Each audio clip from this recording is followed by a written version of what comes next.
A warm welcome to Naventus and Partners Technology Summit. My name is Katarina Rolfsdotter Jansson and I will be hosting this. And this summit today is presented and hosted by Naventus, Zettervalls, Deloitte, FNCA, Nordnet and Nasdaq. And we will be talking today about exciting companies within the technology sector. And we have lots of speakers lined up and also a panel talk. So stay tuned, it's going to be an exciting day. The first speaker is from BuildData. His name is Gustave Geisendorf. He's CEO and he's next to me here ready to step up on stage. And BuildData buys, runs and nurtures companies that use building lifecycle data to drive efficiency and also growth. So the stage is yours, Gustave.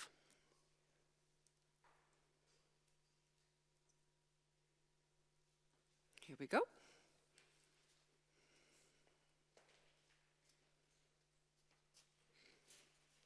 Good morning. Good morning. Welcome. Thank you. Good morning. Pleasure being here. My name is Gustave Geisendorf. I'm the CEO of BuildData.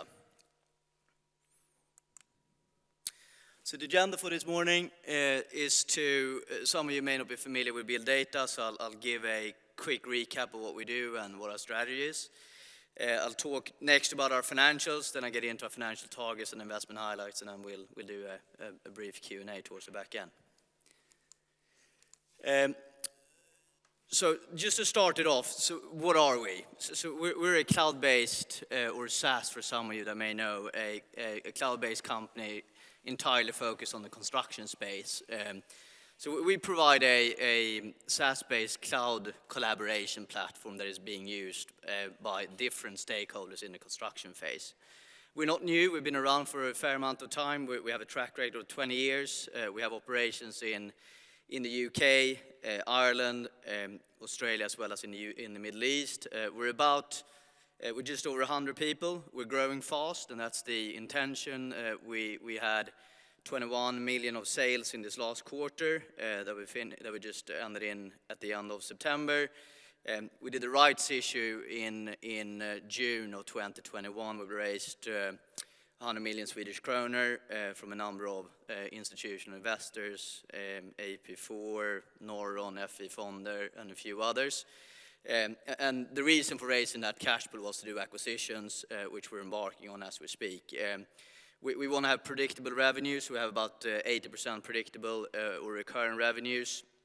And I'll talk more about, on the next few slides, what actually we sell. So we're not new on the block. We're one of the few beneficiaries, or not one of the few, but we've clearly been one of the beneficiaries out of the pandemic based on what's going on in our industry. And that's really led to that technology overall in our industry has gone from a nice to have to a must have for almost all stakeholders. And we're focused on three particular products. One is quality management, which is basically how you provide quality on construction sites. And that has to do with gathering data through a field app, as we call it, where you basically is being used as a collaboration tool for all people on the construction site. To make sure that data is captured in one unified format and also providing reporting behind it. And then handover is basically when all the information has been gathered on the construction site, but all the various stakeholders, when that gets handed over from the main contractor back to the property owner, it's that entire data set that is then used for the property owner to manage a building for the rest of the entirety of the life cycle. And asset information management really captures the full spectrum of information throughout the building life cycle, which goes all the way from design to the construction phase, handover, and also how you manage the assets in a facility management stage. So we're operating under three brands. We got Zutec, we got Resisense, which is a tenancy management brand, and then we have Create Masters, and those are the brands that we're rolling out as we speak. And then the intention, which I'll talk about next, is to add more brands to our portfolio as part of our build and buy strategy. So our strategy is to be a regional champion. For those of you that know construction, knows that construction doesn't travel that well for all the obvious reasons. It's not that easy to move a crane from one country to the other. The same actually goes for software. We follow our customers, but it tends to be regional champions. And that's what we want to be. We want to grow with our customers, and we want to be focused on our home markets. And our home markets are the ones I mentioned before, so the UK, Ireland, and Australia primarily. About 80% of our revenues is in the UK as we speak, and we're going to be focused on those 3 markets in the near term as well. Our focus is to build our market presence across the whole project lifecycle.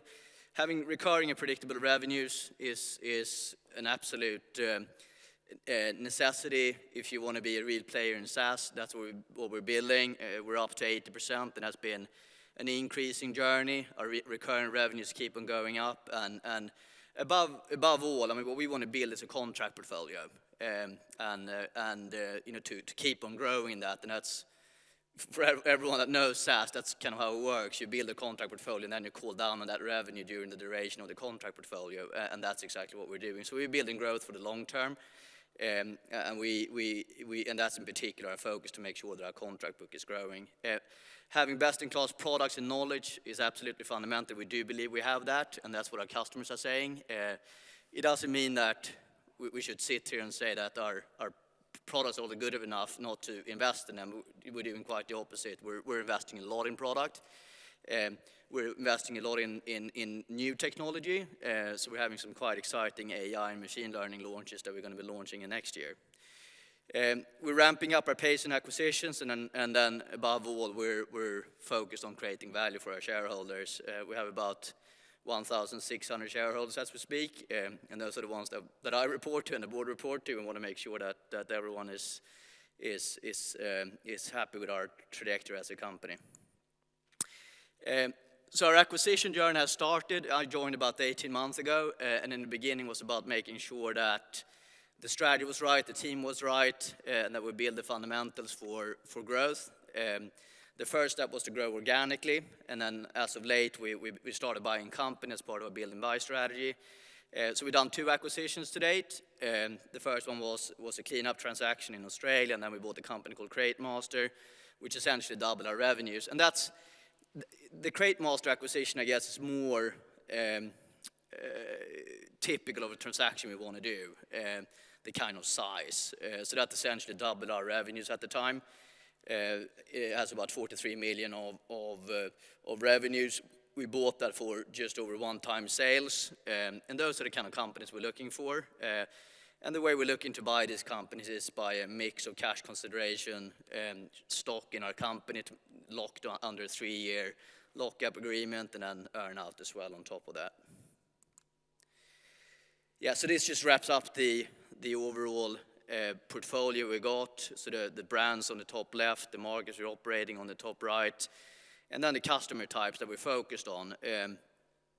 So what we're looking for overall is to find white spots in the market. And the reason why we think that is relevant for our industry is that the construction industry at large is the least digitized industry in the world, but it's also the biggest one. So just to give you a flavor for that, so a 10 basis points increase in R&D spend or technology spend in our industry will mean that our underlying addressable market is going to fourfold.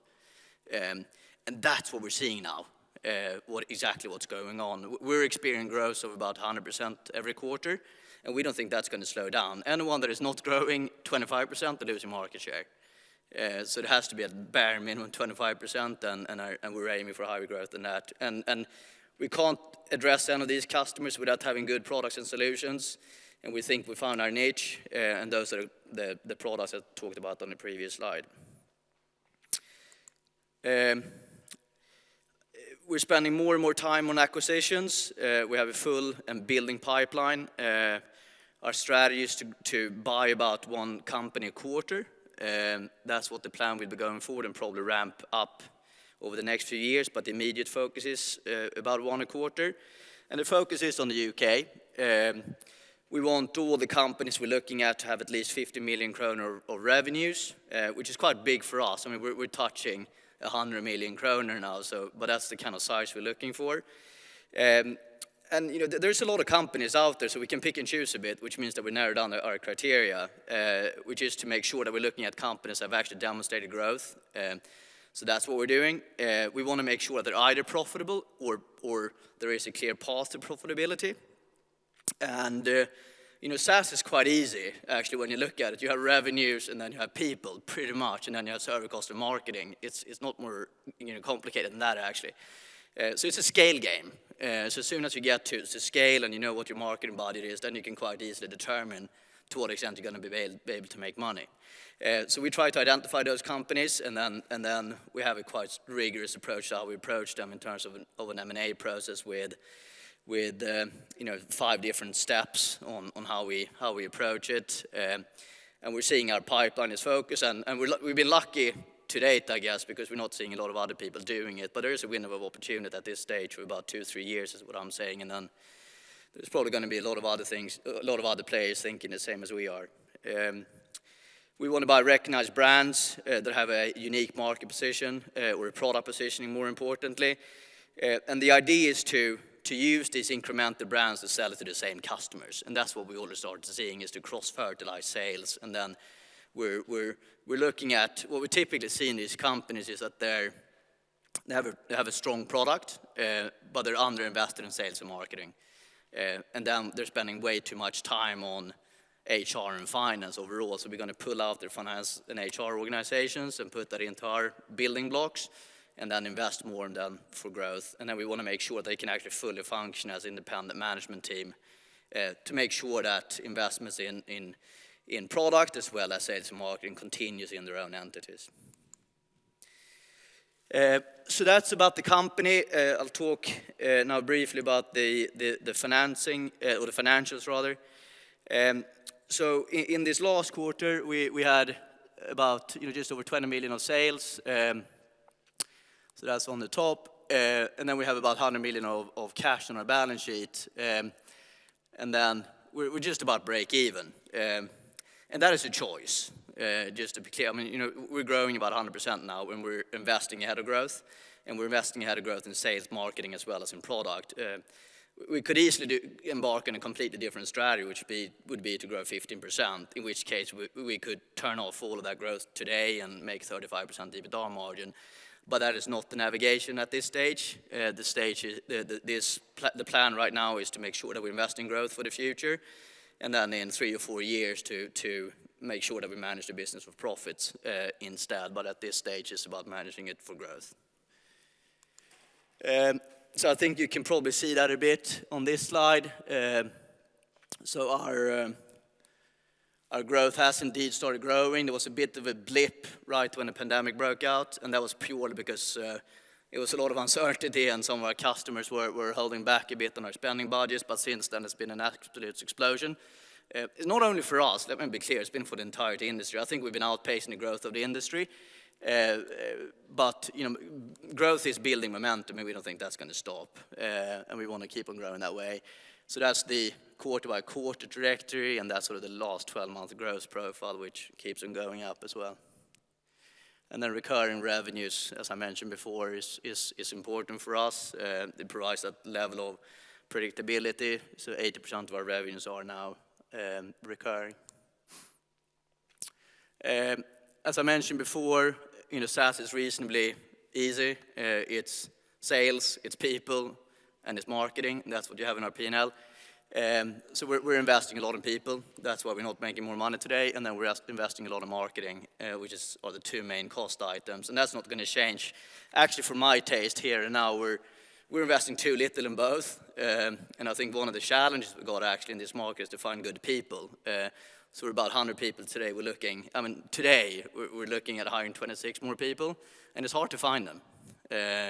So it's a bit of an employees market actually at this stage. So to finding the right people is one of our major risks that we're navigating and making sure that we're navigating in the right way. But I'm proud about the people we're hiring. I think we're finding some really top-class people, some of the best in the industry that are excited to join us. So I'm sure we'll fill the slots, but it's more important to find the right people than the quick ones. So I think that was the financials. That was about the company. Now I'll come towards the end here actually. So talking about our targets. So these are our what my board would say are cautious financial targets, which is probably true. So we're aiming for organic growth of 20% at this stage, and then on top of that, to do acquisitions to get us to 200 million in 3 years, or 2.5 years now, actually. You know, the underlying market, I mean, I mentioned before what it takes not to lose market share. So I think what we're seeing right now is that the best-in-class peers that we got out there, they're growing sort of upper teens. We want to do better than that. So I think, you know, that's how we landed on this organic growth profile. And then on top of that, we have acquired growth. I would be very surprised and disappointed if we don't beat this, and I think we're going to beat it well ahead of target, in particular this one. But I'm obviously no promises, but that's certainly what we're aiming for as a management team. So to wrap up, so what do I think is intriguing? What is interesting about us as a company? The first one is, it's just the marketplace we're operating in. So the first one is about our industry. So the industry is the largest, it's $10 trillion size. It's bigger than any one industry. You can actually add up to 3 next ones and it's still not bigger. So it's by far the largest industry. It is the least digitized, and that is happening now. So over the next 2-3 years, it's going to be an absolute boom in our industry. And we're, you know, I tend to refer to what's going on in our industry as an industrial revolution, and that is actually what it is. It's just completely changing now. And it used to be one of these markets that were to the chosen few that had big budgets to invest in technology. That is now changing. Everyone is doing it, the small and the big, and that's obviously a big opportunity for us. And actually, if you look at all the business that we're winning, it's not about unseating incumbents. So 98% of the new business that we won this last year were all about new entrants, and that's our focus going forward. So not only is the overall industry is obviously changing a lot, as this first point says, it's also growing, the underlying industry. The UK industry on the back of COVID this year, which is our main market, 80% of our revenues, is going to be growing 28% this year alone. And that's the industry at large. What we're focused on is the residential, which is growing even more. So there's clearly a lot of growth coming. I think we demonstrated we're growing. We're going to keep on growing. We're growing more than 100%. And that's what we're going to be targeting. Acquisitions, we started seeing that. I wouldn't say that we demonstrated that fully yet. But I think, you know, that will hopefully be demonstrated here in the near term. And then recurring revenues, and as well as our products, which are really best in class, and that's what our customers believe.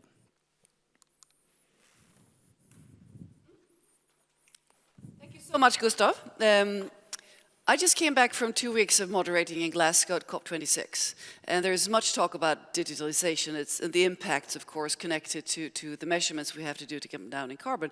So from your perspective, in your sector of business, the business world, how important is this? What effects will this LCA analysis and also the climate targets have on BuildData's side? You know, it's you know, what we're seeing in our industry now is there's 2 things. One is just to meet the everyday needs, and the other one is to meet regulations. You know, in a lot of places, climate measures or targets are not regulated yet. It's sort of targets. Exactly. So what our customers are doing is going for the pieces that are regulated. So for instance, in the UK, there's a new act called the Building Safety Act. That came out of the Grenfell disaster, which was a horrible accident last year, that resulted in there being regulation. And that actually means that you have to digitize your assets. That's what our clients are focused on now more. And I think, you know, it's an interesting point, because so now we're not in this part of the world yet, but when you speak to Scandinavian, they're ahead actually. They're behind on digitization, but they're ahead on sustainability. But in the UK, which our market, is more about digitization, less about sustainability at this stage. So, but the future is coming. I mean, there's going to be more and more pressure on data coming out of your business, of course. Yeah, it is. I mean, you know, it's, you know, I was actually myself quite new to this industry in the first instance, and I think everyone knows it's quite inefficient. I mean, they say, you know, every building gets built twice or 3 times. The same data gets put in 5 or 6 times. And that results in a lot of inefficiencies. And that, a platform like ours, that's what it solves for, just take out all of those inefficiencies. And it's about using the same data set to make better decisions on the site and also for the construction process at large. So Gustave, you mentioned the markets you're in now. What markets are next? You know what, we're actually going to be focused on the markets now. I mean, for me, it's a bit, risk reward. And I think, we're targeting low risk, high reward. And that's where we are now. So I think over the next 2 years, we're going to focus on the markets we're in. Any new exciting upcoming projects you want to share with the viewers? I mean, I personally, I'm excited about the M&A track. I think that's what's going to build this to the next level. And there's a lot of great companies out there, and we're seeing all that this as a partnership rather than buying. And we were looking for management teams to come on board and join our journey to build a bigger company to create our company's needs. So that's mostly what I'm focused on. And finding the right people. Yes, indeed. Well, best of luck. Thank you so much. Thanks for coming. Take care.